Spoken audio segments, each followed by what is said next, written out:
Good day, everyone.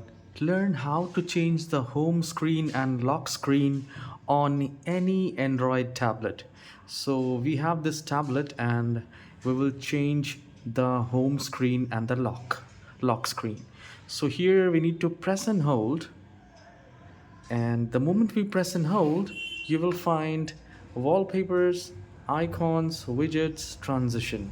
So, we will click on wallpapers, and here let's say if I want to choose this one, then it says I want to apply. I'll click on apply, and it says lock screen, home and lock screen.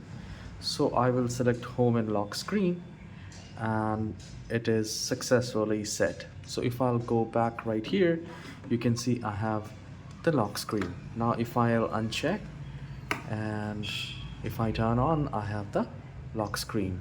So this is how you can change the home screen, home page wallpaper or lock screen wallpaper. If you find this tutorial helpful, please hit the like and subscribe. I'll see you in the next tutorial. Have a wonderful day.